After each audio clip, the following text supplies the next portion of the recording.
अभी तक जितना भी आपने अपना रोड शो किया, जनता के बीच में आप पहुंचे, सभाएं की, किस तरीके की आपको प्रतिक्रियाएं मिल रही हैं? क्या कहीं कमी आपको नज़र आ रही है जो आप सुधार कर रहे हैं आने वाले दिनों में? देखो, नॉमिनेशन 27 को करने के बाद में हमने हमारे ग्राम पंचायत हेडक्वार्टरों के टूर करना चालू किया। करीब 458 ग्राम पंचायत पूरे क्षेत्र के अंदर हैं। मैं करीब 350 ग्राम पंचायतों के आसपास में पहुंच चुका हूं और हर जगह जबरदस्त रेस्पॉन्स छत्तीसगढ़ का मिल रहा है। हमारे सारे कार्यकर्ता सक्रिय रूप से पार्टी का काम कर रहे हैं और जो हमारी पार्टी की विचारधारा को लोगों तक पहुंचा रहे हैं, जो बीजेपी ने पिछले 10 साल में किया है उससे आम जनता को अवगत करा रहे हैं। बहुत जबरदस्त उत्साह जनता में कांग्रेस पक्ष में मतदान करने के लिए। सर, क्योंकि दौसा सीट है तो पायलट साहब से भी इस सीट को जोड़ा जा रहा है। प्रधानमंत्री मोदी ने तो खुद रोड शो कर दिया, तमाम मुख्यमंत्री दौसा में पहुंच रहे हैं, कन्हैया लाल के लिए वोट भी मांग रहे हैं, इधर पायलट साहब भी लगे हुए हैं। देखो, ये स्वर्गीय राजेश पायलट की कर्मभूमि रही है। सचिन पायलट का भी यहाँ पे इफेक्ट है और अशोक गहलोत जी का भी यहाँ पे इफेक्ट है। हमारे सारे नेता मिलकर के, हमारे नेता भी काम कर रहे हैं, लेकिन जिस तरह से मैं समझता हूँ कि बीजेपी बौखलाई हुई है इस सीट को लेकर के, जिस तरह से उनके नेता आ रहे हैं, यूपी के मुख्यमंत्री आ गए, अपने राजस्थान के मुख्यमंत्री 3 विधानसभा क्षेत्रों में चले गए, देश के इनके सबसे बड़े नेता मोदी जी यहाँ पे रोड शो कर रहे हैं।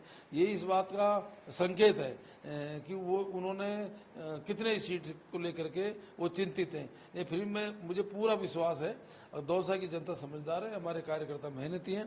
2018 के चुनाव में भी जब विधानसभा के चुनाव थे, मोदी जी ने इसी तरह के वो आए थे, उन्होंने सारा काम किया था और सारा काम करने के बावजूद भी मैं 51,000 से विधानसभा चुनाव जीता था और इस बार भी हम भारी बहुमत से लोकसभा जीतेंगे। सर, हाल ही में आप लोगों की सरकार दी गई है तो कहीं ना कहीं एक दबाव लोगों के ऊपर भी रहता है, और जिस तरीके से 400 पार का नारा दिया जा रहा है तो लोगों के मन में भी इस बात का जुबान पे जो है ये नारे जो है गूंज रहे हैं। ऐसा ये आपके लिए चुनौती है या नहीं है? ऐसा कोई चुनौती में नहीं मानता। मोदी जी जो पिछले 10-15 साल से झूठ बोल रहे हैं, पहले जनता उनकी झूठ को समझ नहीं पाई थी, असत्य बोलते हैं और उनकी हर बात में दम नहीं होता। अब अपने भी जानते हैं 400 पार मैं गारंटी के साथ मैं कह सकता हूँ इस बार बीजेपी 200 पार भी सीटें नहीं करेगी। 405 तो उन्होंने टिकट बांटे पूरे देश के अंदर, क्या सारी सीट जीतेंगे कि वो? और जिस तरह की नाराजी है, चाहे राजस्थान हो, चाहे महाराष्ट्र हो, चाहे हरियाणा हो, चाहे पंजाब हो, चाहे उत्तर प्रदेश हो, चाहे बिहार हो, 100% सीटें राज्यों में पहले जीते थे वो। हर राज्य में 50% रहेंगे और राजस्थान में हम पूरे प्रदेश के अंदर 25 में बीजेपी से ज्यादा सीट कांग्रेस जीतेगी। सर, पानी का एक बहुत बड़ा मुद्दा है दौसा क्षेत्र के अंदर। आप लोगों की सरकार के ऊपर तमाम आरोप जो है मुख्यमंत्री लगा रही हैं। अ, जो वो समझौता हुआ है उसके तहत भी जो है कह रहे हैं कि हमने 3 महीने के अंदर वो समझौता भी कर दिया। एक आपके लिए नाकामी, आपके लिए अब देखेंगे कि जो आपकी सरकार रही वो इस मसले को सुलझा नहीं पाई। ऐसा ये बिल्कुल असत्य बोलने की इनकी आदत है। हमारे एआरसीपी प्रोजेक्ट जो ईस्टर्न कैनाल प्रोजेक्ट के नाम से पूरे राजस्थान में है, जो बहुत बड़ी समस्या थी, इसमें हमारी डिमांड थी इसे राष्ट्रीय परियोजना घोषित होने की। और मोदी जी जब 2019 के चुनाव में राजस्थान प्रचार करने के लिए आए तो उन्होंने अनाउंस किया था कि हम इसको राष्ट्रीय परियोजना घोषित करेंगे। 5 साल तक मोदी जी ने राष्ट्रीय परियोजना घोषित नहीं करी। हम लगातार डिमांड करते रहे और फिर हमने हमारे स्तर पर, हमारी स्टेट गवर्नमेंट के स्तर पर हमने 23,000 करोड़ रुपए का बजट में प्रोविजन किया। उसमें से नौराना डैम करीब 90% काम पूरा हो गया, ईसरदा डैम का 90% काम पूरा हो गया और ईआरसीपी को राष्ट्रीय परियोजना घोषित की नहीं। जैसे इनकी सरकार चेंज हुई उसके बाद ने इसको राष्ट्रीय परियोजना घोषित नहीं करके ईआरसीपी को और रिवर लिंक के नाम से रिवर लिंक में इसको जोड़ दिया और उसका अलग से एक एमओयू कर दिया। और वो एमओयू को आज तक इन्होंने न तो हमारे सदन के पटल पर रखा, वहाँ इस पर खूब बहस हुई थी और यहाँ जनता के बीच में लेके आई।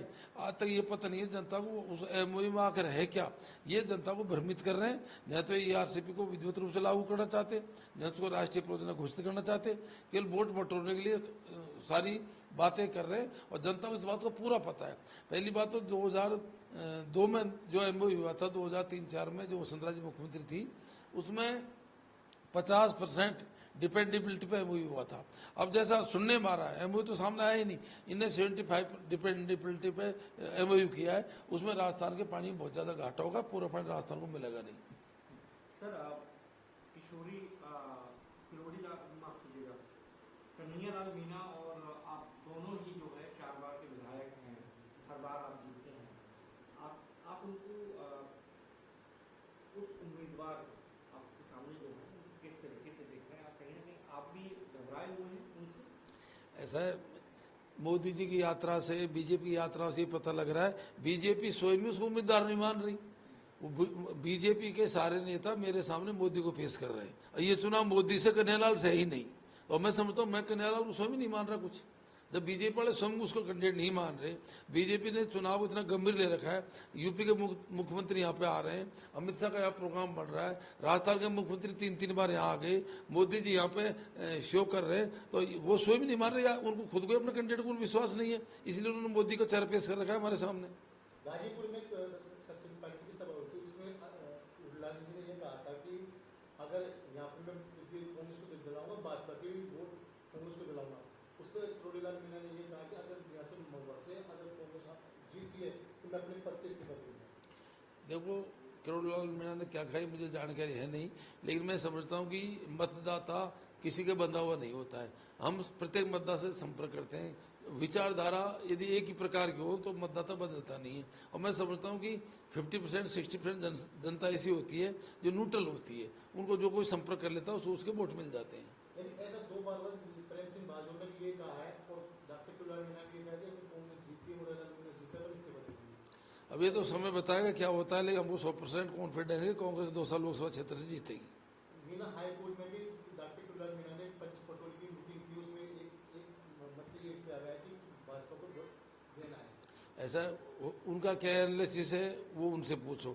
मुझे तो जिस तरह का जनता का समर्थन मिल रहा है पूरे 8 विधानसभाओं में, मुझे नहीं लगता कि हम एक भी विधानसभा क्षेत्र में माइनस रहेंगे। हम 8 के 8 विधानसभा क्षेत्र जीतेंगे, और 2 साल लोकसभा क्षेत्र मैं यहाँ तक कहता हूँ कि नॉर्थ इंडिया में नंबर 1 पे जीतेगी। सर, हम ये भी देख रहे हैं कि तमाम जो लोग हैं या कुछ राजनीति से जुड़े लोग हैं वो इस बात का आकलन कर रहे हैं कि कांग्रेस 7 और 8 के बीच में सीटें जो है प्राप्त कर सकती है। आप क्योंकि लोगों के बीच में जा रहे हैं, आपका क्या आकलन है? पहले तो मेरा आकलन है कि 200 सीट जहाँ मैं काम कर रहा हूँ वो सीट बिल्कुल क्लियर है, उसको कोई रोक नहीं सकता। चाहे मोदी जी यहाँ पे यात्रा करें, चाहे कोई और यात्रा करें। और दूसरा, मेरे को पूरा विश्वास है इस बार प्रदेश के अंदर हम बीजेपी से ज़्यादा सीट जीतेंगे। सर, अग्निवीर का एक बड़ा मसला है, राजस्थान के तमाम युवा जो है सेना में भर्ती करते हैं। आपको लगता है कि गांव के जो युवा हैं उनके बीच में अग्निवीर एक महत्वपूर्ण मुद्दा है? क्योंकि राहुल गांधी भी कह चुके हैं हम इसको वापस ले लेंगे, लेकिन बीजेपी के तमाम नेता इस बात को कहते हैं कि राहुल गांधी की को तो योजना के बारे में ज़्यादा पता ही नहीं है। ऐसा बीजेपी स्वयं को कुछ पता नहीं है। जिस तरह से बीजेपी कार्यप्रणाली रही है, आज देश में सबसे बड़ा यदि समस्या है और तो है युवाओं को बेरोजगारी। ये भारतीय युवाओं का देश है, यहाँ 60 से 65% युवा हैं। और ये जो मोदी जी की सरकार 10 साल में रोजगारों का सृजन कर नहीं पाई, और जो इन्होंने अग्निवीर के नाम से सेनाओं में भर्ती किया है वो युवाओं की लाइफ खराब करना है। पूरी जनता समझ चुकी है। इनको समय रहते हुए रोजगार को सृजन करना चाहिए था, क्योंकि हम युवाओं की ऊर्जा का सदुपयोग नहीं कर पाए। युवाओं की ऊर्जा का सदुपयोग करते तो उनको रोजगार उपलब्ध कराते और देश हित में भी होता। सर, प्रधानमंत्री या तमाम अलग अलग नेता जो है सभी सभाओं से इस बात का भी जिक्र कर रहे हैं कि हमने राम मंदिर को लेकर फैसला लिया, हमने 370 को लेकर फैसला लिया, हमने सर्जिकल स्ट्राइक किया। आप क्योंकि लोगों के बीच में जा रहे हैं, तो क्या ये मुद्दे लोगों तक छू पा रहे हैं? क्योंकि जगह जगह हम देखते हैं जब भी ऐसा बीजेपी विकास की बात नहीं करती, बीजेपी रोजगार की बात नहीं करती, बीजेपी महंगाई की बात नहीं करती।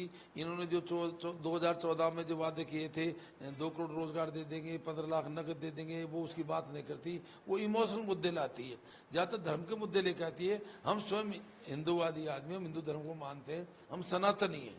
मैं समझता हूँ कि लेकिन हम उस धर्म को राजनीति में प्रयोग नहीं करती। राजनीति को धर्म से अलग रखते हैं। राजनीति अलग है, धर्म अलग है। धर्म को हम मानते हैं, वो केवल धर्म के नाम पे वोट लेना चाहते हैं, और जनता धीरे धीरे सारी बातें समझ चुकी है। एक आखिरी सवाल था, कन्हैयालाल मीणा के लिए आपका क्या संदेश है? कन्हैयालाल मीणा, मैं समझता हूँ कि वो उनका चुनाव लड़ रहे हैं, उनकी जगह मैं मेरा चुनाव लड़ रहा हूँ, अपना अपना काम कर रहे हैं। वो भी 4 बार विधायक रह चुके, मैं भी 4 बार विधायक रह चुका। जनता अच्छी तरह दोनों के मामले में जानती है, और जनता अच्छा एनालिसिस करेगी, कंपैरिजन करेगी प्रत्याशी के रूप में। कोई खास संदेश कन्हैयालाल जी के लिए? मैं तो वही चीज पूछता हूँ। नहीं, मेरा तो है कि भाई कन्हैयालाल जी वो अपना प्रचार करें, मैं मेरा प्रचार करूंगा, अपना अपना काम करें, और जो जनता फैसला करेगी उसको दोनों स्वीकार करेंगे। लेकिन मुझे पूरा विश्वास है कि जनता मेरे पक्ष से फैसला करेगी।